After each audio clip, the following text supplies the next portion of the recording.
बिखरती शाम को लफ्ज़ों में पिरोया जाए, बड़ी खाली है ये आँखें, एक ख्वाब संजोया जाए। नमस्कार, बहुत बहुत स्वागत है आप सभी का रंग तरंग में। मैं हूँ रजनी सेन। ख्वाबों की दुनिया हमें कुछ नया रचने के लिए प्रेरित करती है, कुछ नया करने का हौसला देती है। नियम कायदों से भरी इस दुनिया में अनुशासन के रेगिस्तान है, लेकिन हुनर का समंदर हमें मौका देता है अपने अंदर की प्यास बुझाने का। इसीलिए एक कलाकार कल्पना का सतरंगी संसार रचता है और उसी संसार की रंग बिरंगी कहानियां लेकर आते हैं हम आपके लिए रंग तरंग में। तो आइए आज भी आपको लिए चलते हैं कला, संस्कृति, साहित्य और हुनर की दुनिया की ऐसी ही कहानियों को दिखाने के लिए जो प्रेरित करेंगी और आपको हौसला देंगी कुछ नया रचने का।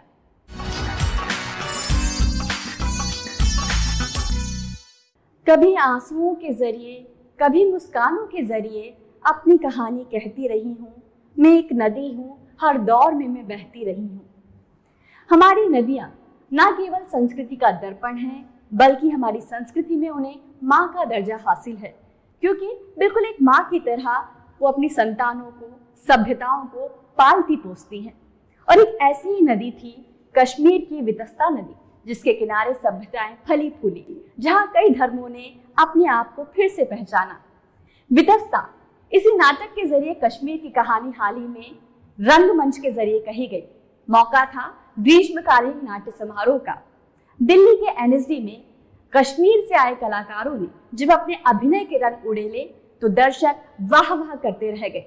वितस्ता नदी के माध्यम से कश्मीर की अनोखी कहानी कही गई। आइए आपको दिखाते हैं इसी नाटक की कुछ झलकियां।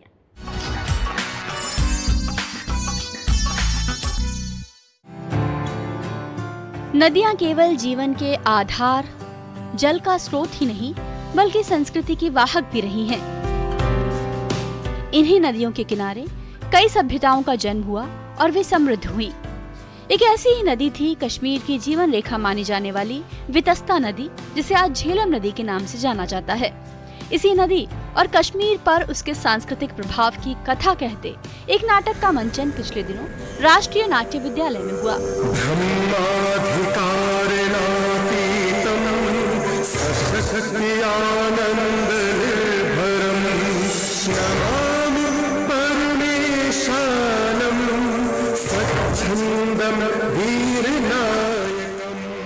इस नाटक को रचा था कश्मीर के महान साहित्यकार पंडित दीनानाथ नादिम ने, और ये सुंदर प्रस्तुति थी हिमा कौल, कला निधि जम्मू कश्मीर के कलाकारों की।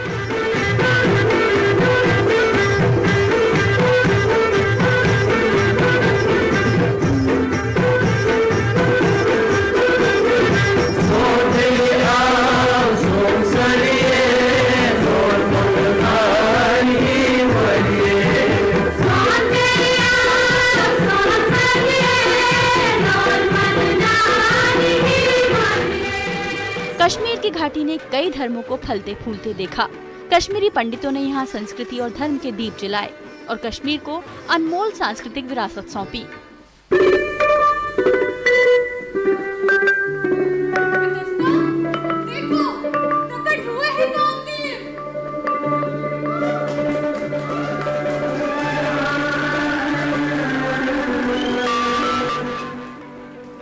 यहाँ संस्कृत के श्लोक गूंजे और कई महान राजाओं ने अद्वितीय प्रशासन की नींव रखी। परंतु हे कश्यप मुनि, संभव नहीं है मृत्यु जलोद्भव की जल के भीतर। ऐसा उसको मिला है ब्रह्मा से वर।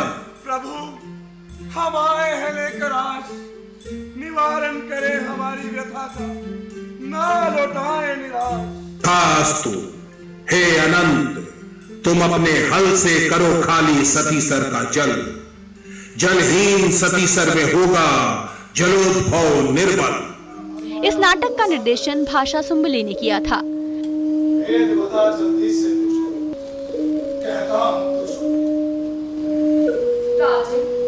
यदि अभय दान दे तो बोले, सब बातें सारी भेद हम खोले। कलाकारों ने कश्मीर के हर दौर को अपने सशक्त अभिनय से जीवंत कर दिया। सतीसर का जल क्यों खत्म होता जा रहा है? समय के साथ कश्मीर की हवा में एक नया बदलाव भी देखने को मिला और वादी की मिट्टी ने इस बदलाव को भी अपने गले से लगाया।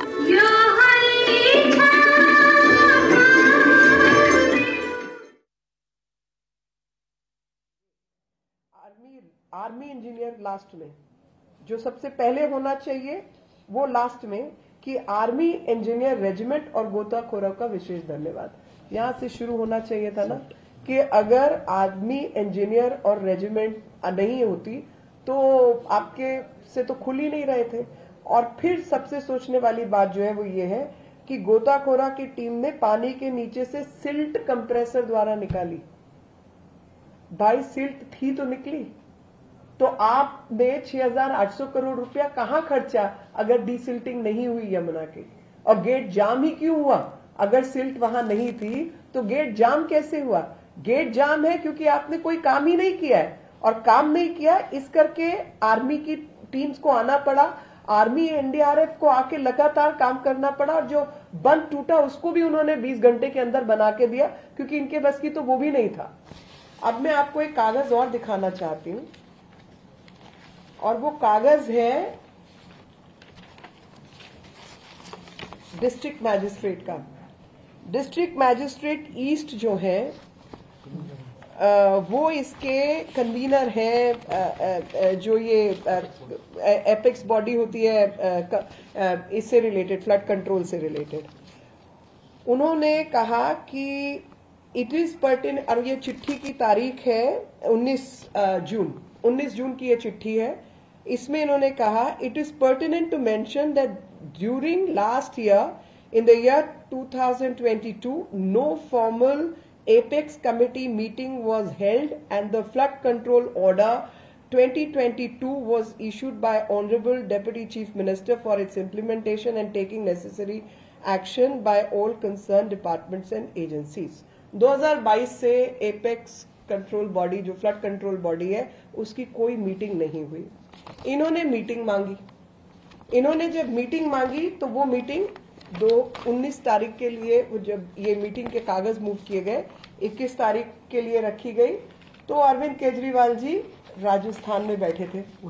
19 तारीख को वो राजस्थान में थे, और उन्होंने कह दिया कि भाई मैं तो मीटिंग अटेंड नहीं कर सकता, क्योंकि मेरे लिए राजनीति ज्यादा जरूरी है। फ्लड तो आने जाने वाली बात है, और मैं तो ठहरा दिल्ली का मालिक, बाकी जिनका काम है वो अपना काम करेंगे। तो डीएम ईस्ट की जो मीटिंग की रिक्वेस्ट थी उसमें अरविंद केजरीवाल उपस्थित नहीं हुए।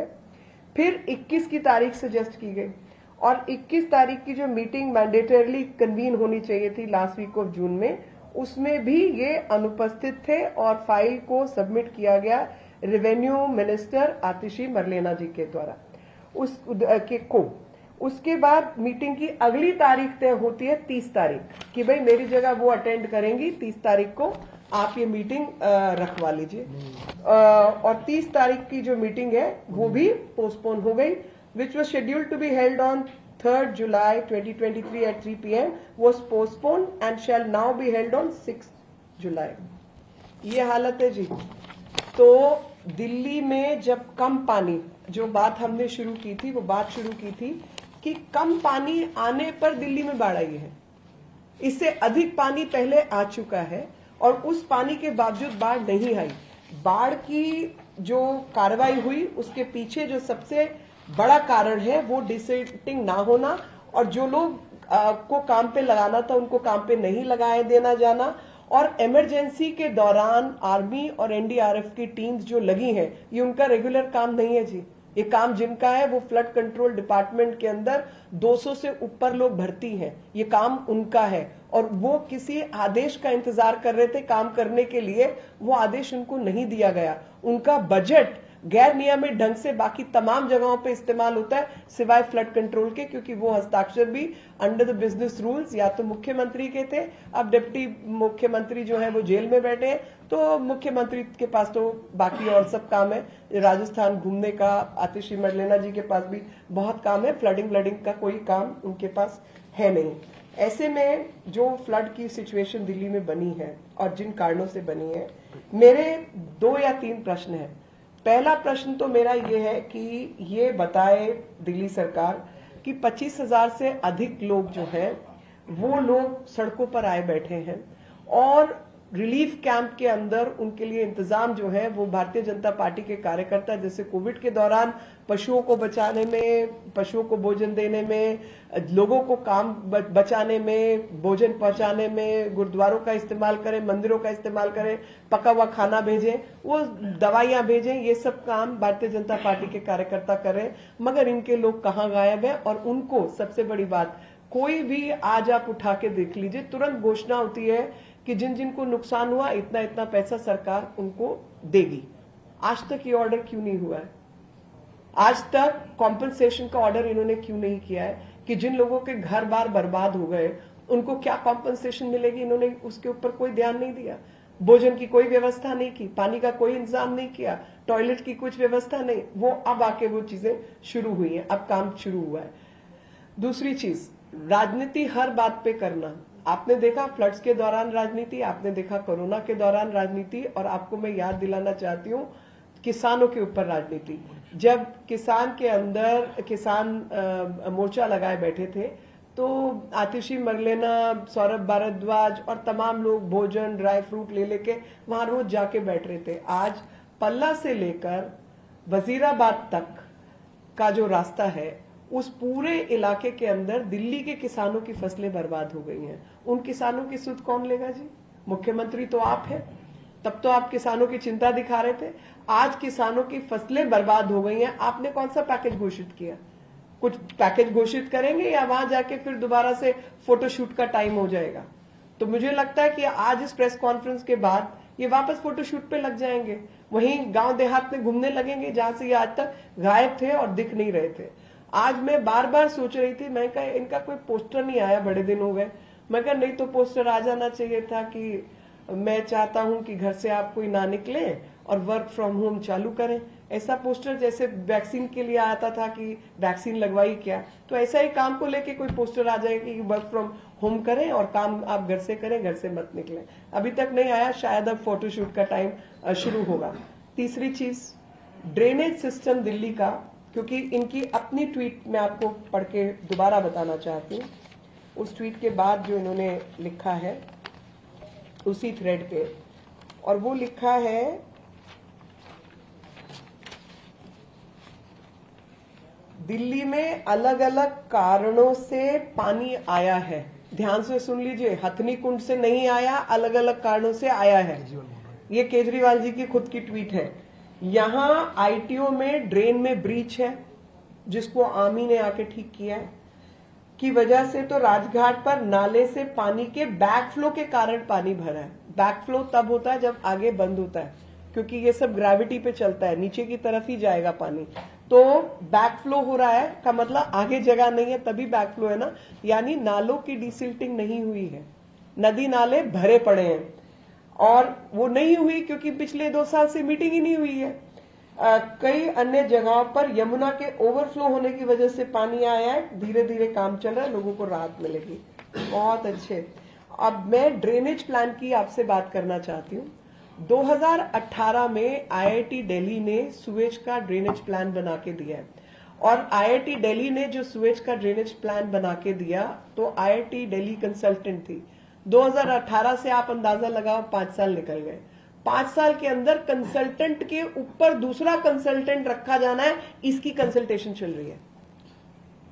2018 में अगर आईआईटी दिल्ली ने आपको कंसल्टेशन के बाद प्लान दे दिया तो सुएज का प्लान अब तक लागू हो जाना चाहिए था जी, मगर कंसल्टेंट के ऊपर एक और कंसल्टेंट नियुक्त किया जाएगा, और इनके जितने रिश्तेदार पहचान वाले लोग हैं वो कंसल्टेंट फी एक अलग नियमित के आधार पे काम किया जाएगा, जैसा कि शीश महल में हुआ है कि कंसल्टेंट कौन लोग थे, बैकफ्लो ऑफ मनी क्या था, तो बैकफ्लो ऑफ वाटर नहीं, बैकफ्लो ऑफ मनी के लिए इस तरीके की चीजें ये लोग करते हैं। और लगातार चाहे किसानों का मुद्दा हो, चाहे कॉम्पनसेशन देने की बात हो, चाहे ड्रेनेज की सफाई के संबंध में हो, चाहे दिल्ली को सुएज प्लान के काम करने की बात हो, इन्होंने अब तक कोई काम नहीं किया। और स्टॉर्म वाटर ड्रेन की भी जो कहानी है, दिल्ली में रहने वाले हर नागरिक को ये पता है, और मेरी 24 घंटा इस बात पे जब इलाके भर जाते मैं उनसे यही कहती हूँ,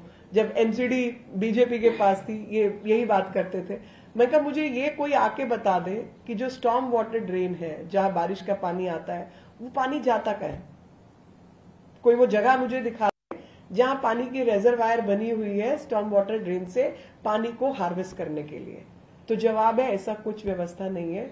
स्टॉर्म वाटर खाली घर के आगे खुली नालियां हैं जहां पे कूड़ा जमा होता है और वो पानी ले दे के फिर उसी स्वेज पाइप में जाता है जहां पे बाकी गंदगी जाती है और उसी स्वेज को ओवरफ्लो होना पड़ता है क्योंकि उसकी कैपेसिटी नहीं है।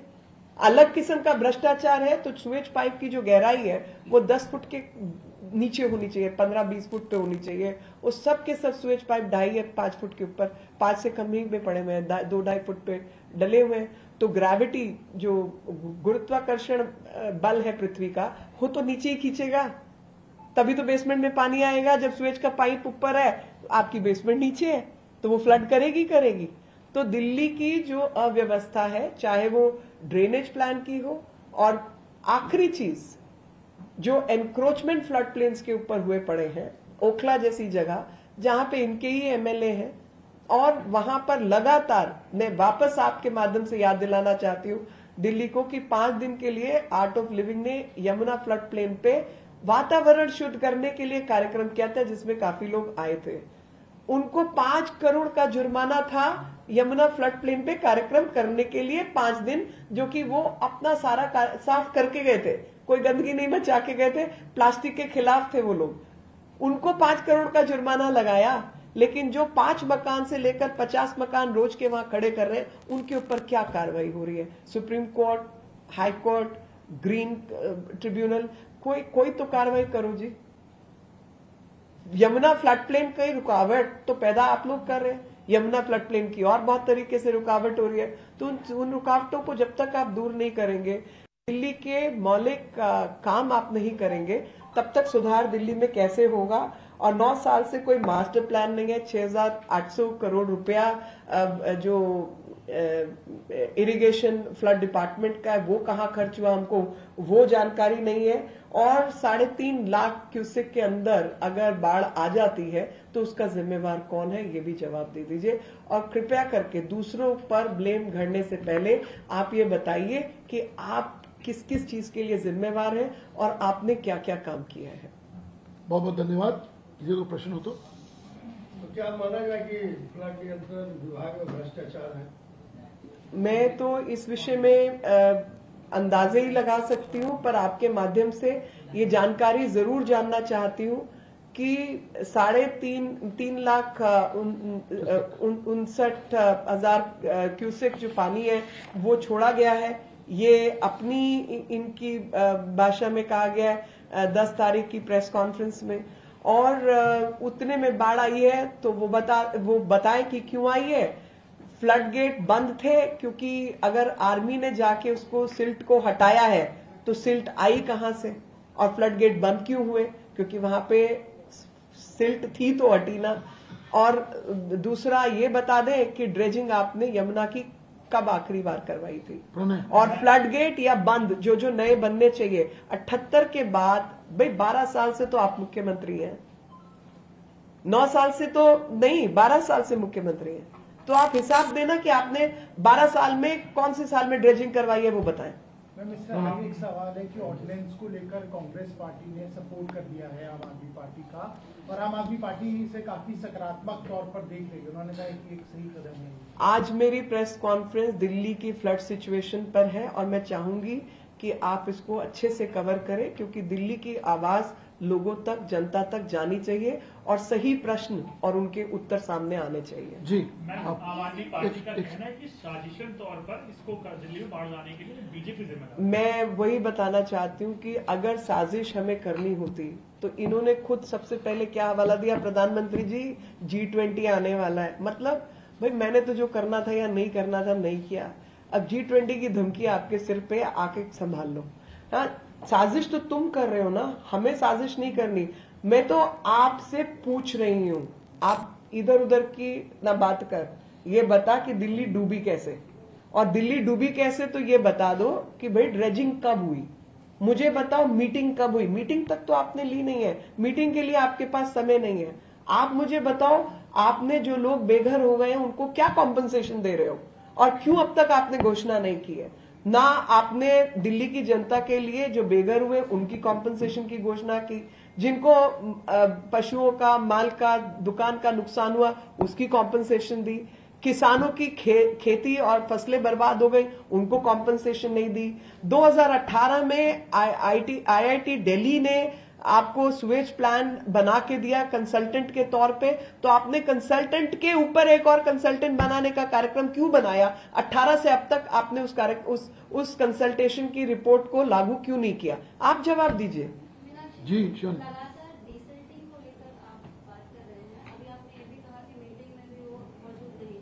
मीटिंग ही नहीं हुई। लेकिन जहां तक एमसीडी कंसर्न है तो मई से भी हम देख रहे थे कि लगातार प्रेस रिलीजेस भेजे जा रहे थे कि महापौर ने ऑर्डर किए हैं रीसेटिंग को लेकर, और कई जगह हो चुका, कई पिक्चर्स भी आए। तो बीजेपी की सांसद मीनाक्षी लेखी की तरफ से ये प्रेस कॉन्फ्रेंस की गई, जिसमें सीधे तौर पर दिल्ली की जो इन दिनों हालात है उसको लेकर के दिल्ली सरकार पर हमलावर होती हुई मीनाक्षी लेखी नजर आई। इस दौरान उन्होंने कहा कि अगर पानी कम छोड़ा गया है तो फिर आखिर दिल्ली में बाढ़ कैसे आई है, और अब जब बाढ़ जैसे हालात हैं तो दिल्ली सरकार क्या कर रही है। 25,000 से ज्यादा लोग ऐसे हैं जो इस वक्त बेघर हैं, उनको किस तरीके से मदद दी जा रही है, क्योंकि भारतीय जनता पार्टी के कार्यकर्ता और उसके नेता तो लगातार उन बेघर लोगों की मदद कर रहे हैं, उन तक पानी पहुंचा रहे हैं पीने का, उन तक खाने की सामग्री पहुंचा रहे हैं, उनकी जो ज़रूरतमंद की चीज़ें हैं वो तमाम पहुंचाई जा रही हैं। लेकिन इस वक्त दिल्ली सरकार कहाँ है? दिल्ली सरकार की तरफ से अभी तक कंपनसेशन की घोषणा आखिर क्यों नहीं की गई है, और जो वजह बताई गई उसको लेकर भी हमलावर होती हुई मीनाक्षी लेखी नजर आई, क्योंकि वजह ये बताई गई आम आदमी पार्टी की तरफ से कि जो बाढ़ आई है वो उसके कई सारे कारण हैं। अब कई सारे कारणों में सबसे ज़्यादा ये कहा जा रहा है कि जो पानी ड्रेनेज सिस्टम है वो कहीं ना कहीं फेल होता हुआ नजर आया, और पानी जो आया पीछे से उसकी वजह से बाढ़ आई है। हालांकि इसको लेकर भी हमलावर होती हुई नजर आई मीनाक्षी लेखी। साथ ही उन्होंने कहा कि ITO और राजघाट पर ड्रेनेज में बैकफ्लो की वजह से अगर पानी आया तो आखिर जब IIT की तरफ से पहले से ही प्लान दे दिया गया ड्रेनेज को लेकर के, तो आखिर उस प्लान को समय से लागू क्यों नहीं किया गया? अब जब बाढ़ जैसे अगर हालात दिल्ली में बन गए हैं, जगह जगह पर जल भराव की समस्या हो रही है, यातायात की समस्या बहुत ज़्यादा दिल्ली में इस वक्त हो रही है, तो ऐसे में आम आदमी पार्टी यानी कि केजरीवाल सरकार अभी तक आखिर कोई भी मीटिंग क्यों नहीं कर पाई?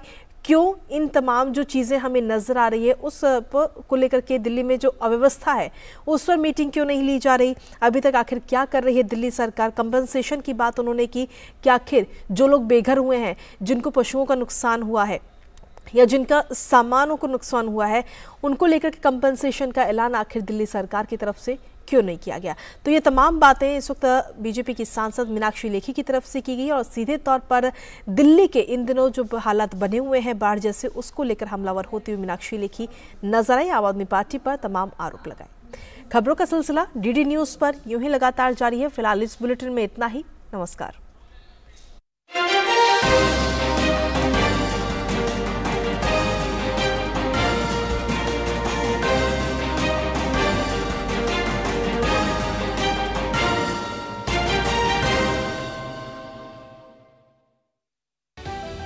समाज की बेड़ियां तोड़कर हासिल किए अनोखे मुकाम,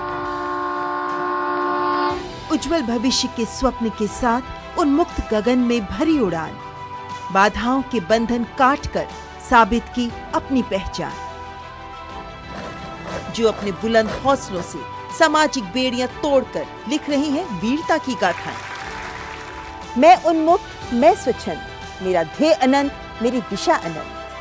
मिलिए इन प्रेरणादायक शख्सियतों से मेरे साथ कार्यक्रम तेजस्विनी में, सिर्फ DD न्यूज पर।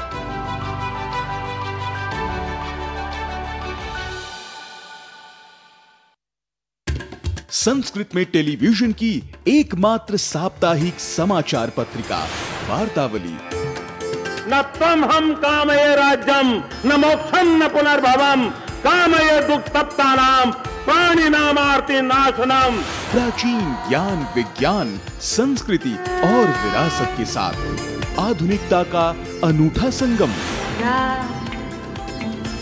गणपतये नमः। करंट अफेयर्स, खेलकूद, विशिष्ट व्यक्तियों से मुलाकात,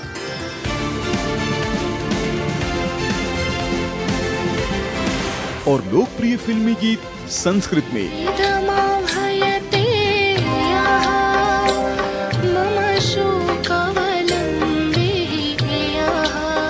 देखिए वार्तावली शनिवार शाम 6:30 बजे, पुनः प्रसारण रविवार सुबह 7:30 बजे, सिर्फ डीडी न्यूज पर।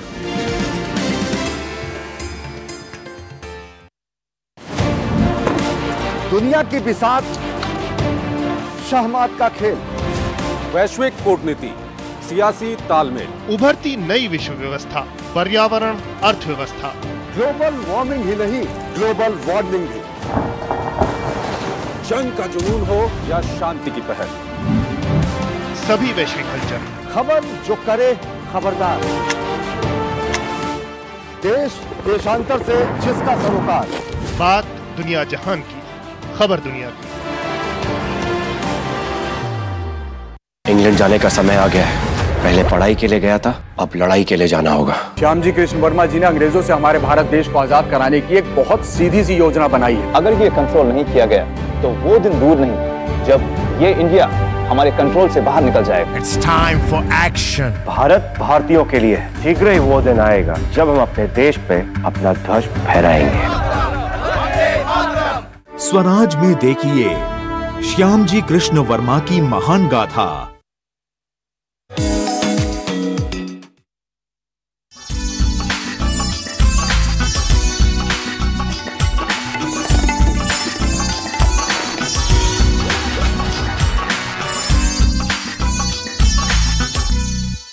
बिखरती शाम को लफ्जों में पिरोया जाए, बड़ी खाली है ये आंखें, एक ख्वाब संजोया जाए। नमस्कार, बहुत बहुत स्वागत है आप सभी का रंग तरंग में। मैं हूँ रजनी सेन। ख्वाबों की दुनिया हमें कुछ नया रचने के लिए प्रेरित करती है, कुछ नया करने का हौसला देती है। नियम कायदों से भरी इस दुनिया में अनुशासन के रेगिस्तान है, लेकिन हुनर का समंदर हमें मौका देता है अपने अंदर की प्यास बुझाने का। इसीलिए एक कलाकार कल्पना का सतरंगी संसार रचता है और उसी संसार की रंग बिरंगी कहानियां लेकर आते हैं हम आपके लिए रंग तरंग में। तो आइए आज भी आपको लिए चलते हैं कला, संस्कृति, साहित्य और हुनर की दुनिया की ऐसी ही कहानियों को दिखाने के लिए जो प्रेरित करेंगी और आपको हौसला देंगी कुछ नया रचने का।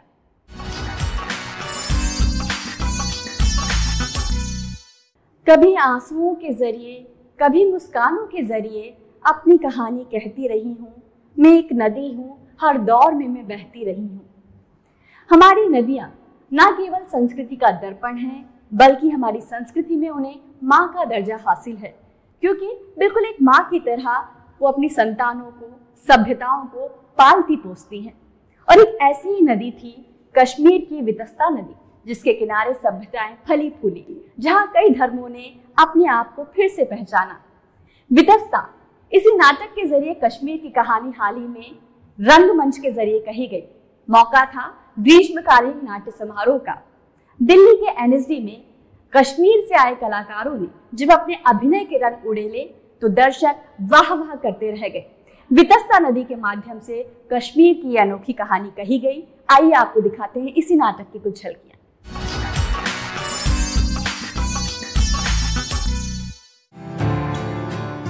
नदियां केवल जीवन के आधार, जल का स्रोत ही नहीं बल्कि संस्कृति की वाहक भी रही हैं। इन्हीं नदियों के किनारे कई सभ्यताओं का जन्म हुआ और वे समृद्ध हुई। एक ऐसी ही नदी थी कश्मीर की जीवन रेखा मानी जाने वाली वितस्ता नदी, जिसे आज झेलम नदी के नाम से जाना जाता है। इसी नदी और कश्मीर पर उसके सांस्कृतिक प्रभाव की कथा कहते एक नाटक का मंचन पिछले दिनों राष्ट्रीय नाट्य विद्यालय में हुआ।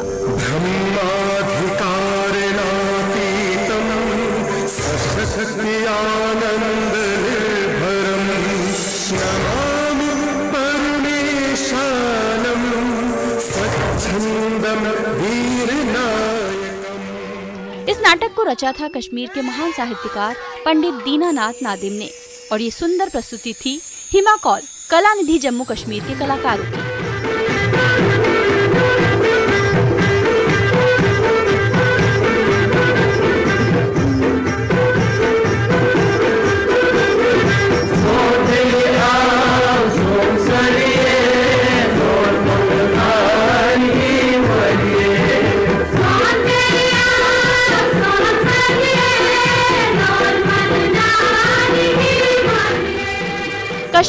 घाटी ने कई धर्मों को फलते फूलते देखा। कश्मीरी पंडितों ने यहाँ संस्कृति और धर्म के दीप जलाए और कश्मीर को अनमोल सांस्कृतिक विरासत सौंपी।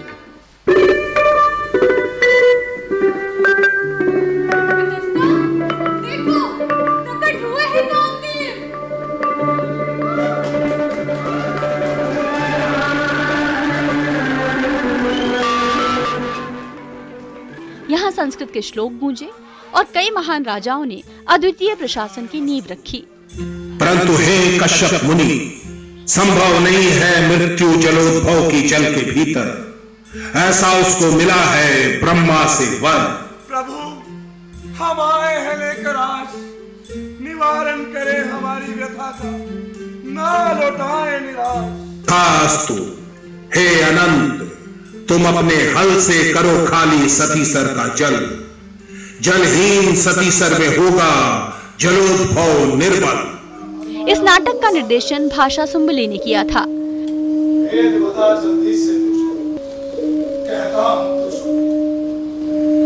राजन, यदि अभय दान दे तो बोले, सब बातें सारे भेद हम खोले।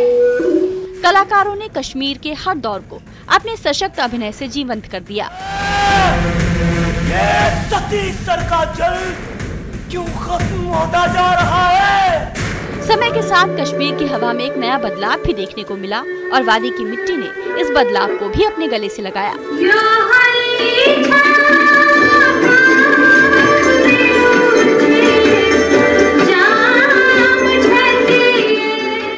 इस एक कथा में कश्मीर की लोक संस्कृति से जुड़ी कहानियां, रीति रिवाज, हर दौर की वेशभूषा और गीत संगीत भी बेहद प्रभावकारी रहे और दर्शकों ने कलाकारों के अभिनय और निर्देशन की जमकर सराहना की।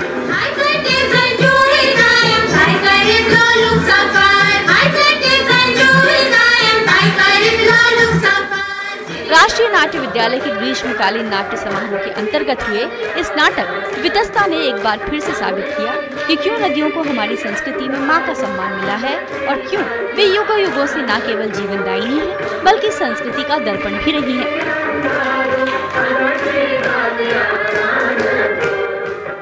वितस्ता कश्मीर की संस्कृति की यही कहानी पूरी तरह से कहने में सफल रहा।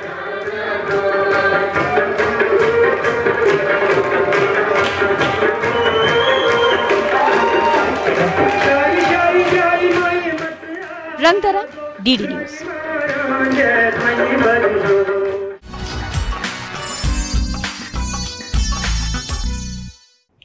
मैं तो धंसना चाहूं भीतर, मुझको खींचे बाहर कौन, रीते रीते मन के झरने, फिर भरता मन गागर कौन। कई कलाकार मानते हैं जब उनके मन की गागर रीतने लगती है, खाली होने लगती है, तो संस्कृति की नदी फिर से अपने ज्ञान से, अपने अनुभव से, अपनी समृद्धि से उन्हें भर देती है।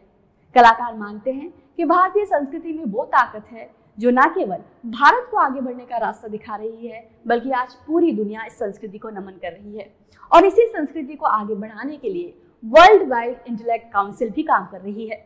हाल ही में किरोड़ीमल कॉलेज के साथ मिलकर संस्कृति में युवाओं की भागीदारी पर उसने एक जनसंवाद का आयोजन किया जिसमें संस्कृति को लेकर विचारकों ने और युवाओं ने कई प्रासंगिक सवाल उठाए। साथ ही ये भी बताया कि कैसे भारतीय संस्कृति का परचम आज पूरी दुनिया में लहरा रहा है। देश के युवाओं को देश की समृद्ध सांस्कृतिक विरासत से परिचित करवाने के लिए दिल्ली के किरोड़ीमल कॉलेज में एक जनसंवाद का आयोजन हुआ। वर्ल्ड वाइड इंटेलेक्चुअल काउंसिल द्वारा आयोजित इस जनसंवाद का विषय था जनसंवाद भारतीय संस्कृति में युवाओं की भागीदारी, जिसमें सुप्रसिद्ध शास्त्रीय नृत्य गुरु और सांस्कृतिक विचारक डॉक्टर सोनल मानसिंह ने देश की संस्कृति में युवाओं की भागीदारी पर अपने विचार रखे। बहुत अच्छा लगा यहाँ आकर युवाओं के साथ विशेष करके जो चर्चा होती है उसमें बहुत कुछ जानने को मिलता है, बहुत कुछ कहने को मिलता है। तो संवाद का वही है कि 9 वर्ष विशेष करके अभी जो मोदी सरकार के कार्यकाल को हुए हैं उनमें क्या क्या योजनाएं जो पहले नहीं थीं उसके बारे में भी बातचीत हुई और संस्कृति के द्वारा उत्कर्ष, उत्थान और सबका साथ, सबका प्रयास, सबका विश्वास, सबका विकास वगैरह जो बातें हैं वो किस तरीके से वास्तव में इन रियलिटी घटित होती हैं, उसके बारे में चर्चाएं हुई। इस अवसर पर युवा छात्रों ने भी अपने विचार इस कार्यक्रम में आए अतिथियों और विचारकों के साथ साझा किए। भारत सरकार ने देश के युवाओं को संस्कृति से जोड़ने के लिए आजादी के अमृत महोत्सव और आजादी के अमृत काल के तहत कई महत्वपूर्ण कार्यक्रमों का आयोजन किया है। वर्ल्ड वाइड इंटेलेक्चुअल काउंसिल और किरोड़ीमल कॉलेज का ये प्रयास अपने आप में इसलिए भी सराहनीय है क्योंकि इस द्विपक्षीय संवाद ने युवाओं को अपनी संस्कृति से नए सिरे से जुड़ने में मदद की और कई महत्वपूर्ण सवाल भी उठाए। हमारे रामायण महाभारत इनपे बहुत सारे नाटक बने, बहुत सारे महाकाव्य हैं, बहुत सारे गद्य पद्य चंपू हैं और उनमें सभी रस विद्यमान है जो आजकल की मूवीज में होते हैं, श्रृंगार, हास्य, करुण, गौतम, सभी प्राप्त होंगे। तो मैं उन पे मूवीज बना के हम युवाओं को क्यों नहीं प्रोत्साहन कर सकते। बहुत अच्छा विचार है और छोटी छोटी आधे घंटे की भी जो फिल्म्स बन सकती हैं, they should be entertaining and with that educative. संपर्क से समर्थन विचार को बढ़ावा देता ये कार्यक्रम अपने आप में एक नई उम्मीद देता दिखाई दिया। रंग तरंग, डीडी न्यूज।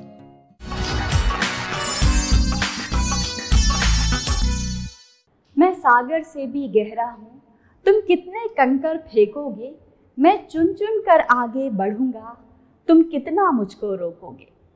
कभी कभी तो मुझे नदी और कलाकार एक जैसे ही लगते हैं। बाधाओं की कितनी भी चट्टानें सामने क्यों ना आए, वो बढ़ने से नहीं रुकते, बल्कि खुद को ही नहीं पूरी दुनिया को रास्ता दिखाते हैं। आज रंग तरंग में एक ऐसी ही कलाकार से आपकी मुलाकात करवाने जा रहे हैं जिन्होंने न केवल कैंसर जैसी बीमारी को मात दी, बल्कि कला और संस्कृति की कुछ इस तरह सेवा की कि प्रधानमंत्री ने भी मन की बात में उनकी सराहना की। आइए आपको मिलवाते हैं शास्त्रीय नृत्य गुरु डॉक्टर आनंदा शंकर जयंत से।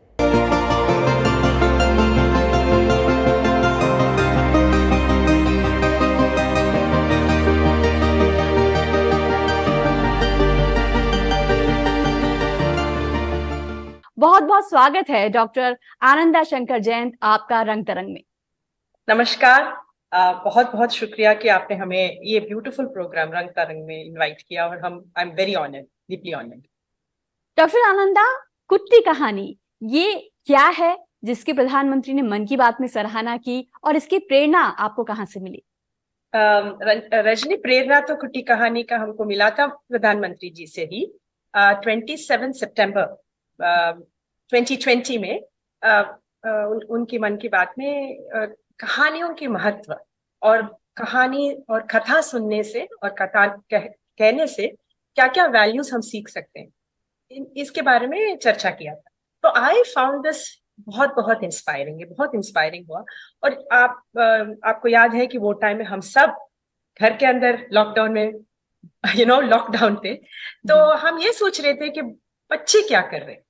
वैसे तो पेरेंट्स अपने ऑफिस में बिजी हैं, कॉलेज कुछ हो नहीं रहा है, ऐसे माई वरी वाज बच्चे जो 15-13 साल से यंग है। मैंने सोचा कि 5-10 कहानी आएंगे। मैंने कहा कि वीडियो कीजिए इसका I give them technical details. To that I added animation और डिजिटल डिजाइन, क्योंकि वो इट बिकम्स मोर प्रोफेशनल।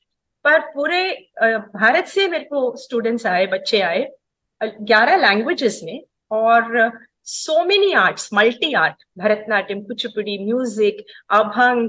तो ये जो 55 एपिसोड को हम लेके एक ई बुक के तरफ हमने प्रस्तुत किया है। तो ये छोटा तो इंफॉर्मेशन, एंटरटेनमेंट, विजुअल, लर्निंग, सुनो और कहानी।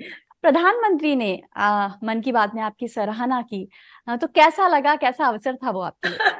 वो तो कितना बड़ा सरप्राइज था और इतना बड़ा ऑनर था। मैं अभी भी बिलीव नहीं कर पा रही हूँ कि हमारा सा छोटा सा जो वेंचर है उनके ध्यान में आया और ही प्रेज्ड इट। वो इतना हमारा तारीफ किए कि I am so deeply honoured. Bharatanatyam और कुचिपुड़ी नृत्य की आप साधना कर रही हैं, अपने आप में 2 विशिष्ट नृत्य शैलियां हैं। कैसे उनका अभ्यास शुरू हुआ और अब उनके सफर में आप कहाँ पर हैं, कहाँ पहुंच रही हैं? सफल तो कुछ होता है क्या आज में? वो तो एक लंबी जर्नी है। तो नहीं, एक्चुअली मेरी भरतनाट्यम तो मेरी 4 साल की उम्र से शुरू हुआ हैदराबाद में। फिर उसके बाद मैं कलाक्षेत्र, रुक्मिणी देवी और इंडिया के कलाक्षेत्र में एडमिशन मिला और वहाँ 6 साल मैंने फुल टाइम भरतनाट्यम किया। आपके जो नृत्य निर्देशन है वो बड़े प्रसिद्ध हुए, और उनमें जो आप कहानियां चुनती हैं उनका चुनाव आप कैसे करती हैं, क्योंकि उनमें भी हमारी संस्कृति की झलक बिल्कुल खुलकर सामने आती है। देखिए ना, पहले पहले तो कृष्णम वंदे जगत के बारे में, बुद्धम शरणम गच्छामि, त्यागराज रामायणम, श्री राम नाममेंत रुचिरा, वैसे काफी कुछ किए थे। डांसिंग टेल्स, पंचतंत्रा का भी एक प्रोडक्शन किया था।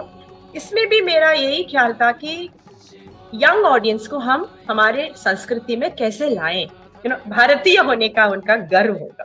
हम सभी कहते हैं ना, और एवरीवन कहते हैं कि धर्मो रक्षति रक्षितः, और मैं ये कहती हूँ कि संस्कृति रक्षति रक्षितः। हमारी संस्कृति को हम जब उसका सेफ गार्ड करेंगे, उसका रक्ष करेंगे, कैसा रक्ष करेंगे, जब उसका हम लर्न करेंगे, हम उसके बारे में सीखेंगे, तो ही उसका रक्षा होगा। आपके टेड टॉक्स की बात करें, एक बड़ा मुश्किल दौर देखा डॉक्टर आनंदा आपने, और उस दौर में लोग अक्सर टूट जाते हैं, पर आपने न केवल अपने आप को टूटने नहीं दिया, बल्कि अब आप लोगों को प्रेरित कर रही हैं और आप बहुत अच्छे एक वक्ता के रूप में सराही जाती हैं। उस दौर के बारे में कुछ जानना चाहेंगे। 2008 जुलाई 1 में मुझे पता चला कि मुझे ब्रेस्ट कैंसर हुआ है, मैलिग्नेंट ब्रेस्ट कैंसर। मुझे ये डर नहीं था कि अरे बाप रे मुझे कैंसर मिला, मुझे ये डर था कि टाइम नहीं है मेरे को, मुझे ये ब्रेक नहीं चाहिए। तो काफी रोई मैं। तो पहले मैंने कहा कि I will ride it out, I will not allow cancer to ride me. I said why me, ये नहीं कहूंगी। और मैंने कहा कि मैं I will dance through it, मैं इसके साथ थ्रू दिस इलाज मैं डांस करूंगी। जी, इसीलिए कला की दुनिया का इतना महत्व है, और आप उसे ना केवल अपने तक सीमित रख रही हैं, बल्कि तकनीक के माध्यम से युवा और बच्चों तक पहुंचा रही हैं। नाट्यारंभ आपने एक ऐप शुरू किया भरतनाट्यम के अभ्यास के लिए, ये दिमाग में कैसे आया? और ये भी प्रधानमंत्री जी के इंस्पिरेशन से ही, जब एक डिजिटल इंडिया का अनाउंसमेंट हुआ था, मैंने कहा सब में डिजिटल है, डांस में क्यों नहीं। और तब 2017 में लॉन्च हुआ था वो। एंड ये पूरा सा डांस क्या है ना, ये एक भरतनाट्यम ऐप है जो स्टूडेंट्स प्रैक्टिस कर सकते हैं अपनी बेसिक्स। डॉक्टर आनंदा, आपने बड़ी खूबसूरत और महत्वपूर्ण बात कही कि जिंदगी का काम है आपको चैलेंज देना, चुनौती देना, और जब वो चुनौती देती है तो हमारे जो शास्त्रीय नृत्य हैं, हमारा जो साहित्य है, उसमें भी जो नवरसों की बात की गई है, अगर आपसे कहें उन नवरसों का बखान आप कैसे करेंगी? पहले जब मैंने कैंसर के बारे में सुना था, मुझे रौद्र हुआ, गुस्सा आया। रौद्र। उसके बाद आगे काफी कुछ सुनते डर लगा। फिर मैंने सुना कि ट्रीटमेंट हो सकता है इसका, और इतने दिनों में हो सकता है। तो मैंने वाओ, अद्भुत। मैंने कहा this is wonderful, medicine is so wonderful. पर वो मेडिसिन लेते लेते काफी कुछ साइड इफेक्ट हुआ, उससे बेभत्स हो गया मुझे। पर the family around me gave me strength, मुझे स्ट्रेंथ दिया, मुझे वीर बनने की आस, they gave me the hope, वीर बनने की। I became वीर। पर बीच बीच में रोना तो चलता रहा, दुखी थी, पर दुखी बहुत देर तक नहीं थी। काफी कुछ ह्यूमरस मूवीज देखा, काफी कुछ ह्यूमरस कहानी सुना, और हास्य हुआ। मोस्ट इम्पोर्टेंट, मेरे हस्बैंड जैन से प्यार हो गया, चलता रहा, अभी और प्यार हो गया, बिकॉज वह श्रृंगार है, the way he took care of me। और अभी आई एम एट पीस, शांत। बहुत ही सुंदर। मतलब जिंदगी अगर कांटे भी बिछाती है तो उन कांटों को आप अपनी मेहनत और साधना से फूलों में कैसे बदल सकते हैं, उसकी मिसाल है डॉक्टर आनंदा शंकर जैन। बहुत बहुत धन्यवाद दिल की गहराइयों से हमसे बातचीत करने के लिए। Thank you so much. नमस्ते, धन्यवाद।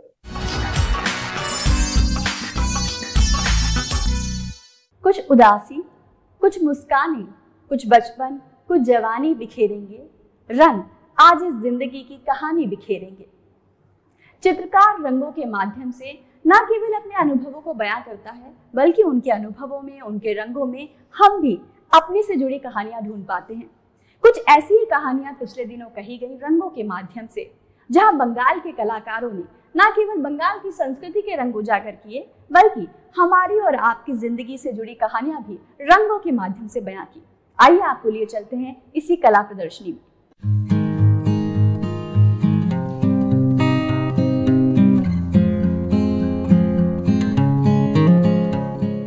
चित्रकला का भारत की कला और संस्कृति में जो योगदान है, उसे कभी भुलाया नहीं जा सकता। अजंता एलोरा गुफाओं के प्राचीन चित्र भारतीय कला के कौशल का प्रमाण हैं।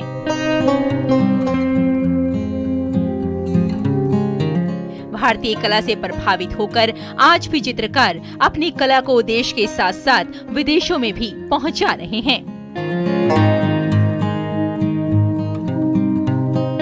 दिल्ली के बीकानेर हाउस में एक ऐसी ही सुंदर चित्रकला प्रदर्शनी का आयोजन किया गया, जहां एक साथ कई कलाकारों की कला को देखने का अवसर मिला। हमारा काम में तो ऐसा है, ये हमको कॉन्शियस है सोशल प्रॉब्लम से, सो हम लेके आता है जो सोशल प्रॉब्लम है, even the women's problem, all this comes to my work. कला और कलाकार किसी भी राज्य से हों, कलाकार अपनी सोच से जब रंगों का उपयोग करता है तो उसमें पूरे समाज, पूरे देश, बल्कि पूरे विश्व को प्रेम के रंग में डुबो देता है, और यही कलाकार की विशेषता होती है। एक कलाकार जब अपनी सोच को रंगों के माध्यम से कागज पर उतारता है तो समाज को एक नई सिमत देता है। शायद इसीलिए कहा जाता है कि रंग बातें करें और बातों से खुशबू आए। और यकीन मानिए, जब जब हम इस आर्ट गैलरी में आते हैं तो हमें रंगों का एक अलग एहसास होता है कि रंगों के माध्यम से क्या क्या संदेश दिए जा सकते हैं। समाज में जो बुराइयां फैली हुई हैं, समाज में जो कुछ अच्छी भी बातें हैं, उन्हें एक कलाकार बहुत सुंदर तरीके से यहाँ दर्शा देता है। और शायद इसीलिए तो कहा जाता है कि एक कलाकार अपने रंगों के माध्यम से अपने मन की बात हम तक आसानी से पहुंचा सकता है। इस कला प्रदर्शनी में जहां चारों ओर कला के रंग बिखरे हुए थे, वहीं हिंदी सिनेमा की चर्चित अभिनेत्री मुनमुन सेन भी इस प्रदर्शनी में मुख्य अतिथि के रूप में नजर आईं। So everyday life is pictured Bengal के art में, and I find the artists there are very humble and just solely immersed in art. Indian art travel किया है, विदेश में गए हैं, so बहुत विदेशी influences मिलेंगे आपको। फिल्मी दुनिया की जो एक चकाचौंध है, शोर शराबा है, उससे निकलकर जब एक आर्ट गैलरी में आते हैं तो एक बहुत पीसफुल सा एटमॉस्फेयर नज़र आता है, रंगों की दुनिया नज़र आती है और जो कलाकार हैं उनकी सोच नज़र आती है। आपको कैसा लगता है? मैं जब छोटी थी, मैं जामिनी राय के पास पेंटिंग सीखती थी, सो आई हैव परितोष सेन, इन लोग जब मैं बड़ा हुआ, they all become friends. Not जामिनी राय तो मर गए, but Paritosh Sen was a friend. Joginda and I were in parliament together, and हमेशा if Bengalis art, kitab, where all that surround us, singing, so it's वो tradition में हम लोग डूबा हुआ है। वाकई हमारी संस्कृति में चित्रकला इतनी रची बसी है कि कला प्रेमी इस तरह की प्रदर्शनियों में खुद ब खुद खिंचे चले आते हैं। आर्ट जो है एक सेल्फ रियलाइजेशन है, ये हमेशा हमें एक फीडबैक देता है। ये एक ऐसा मैकेनिज्म है जो आपको हमेशा प्रेरित करता है कि आप अपनी जड़ों से जुड़े रहें। ललित कलाओं ने हमारी संस्कृति को सत्य, शिव और सौंदर्य जैसे अनेक सकारात्मक पक्ष दिए हैं, और चित्रकला के माध्यम से ही हमारा जनजीवन तथा जीवन का आंतरिक और आध्यात्मिक पक्ष अभिव्यक्त होता रहा है। इतना ही नहीं, इन्हीं चित्रों के माध्यम से हमें प्रकृति के संरक्षण का भी संदेश मिलता है। रंग तरंग, डीडी न्यूज।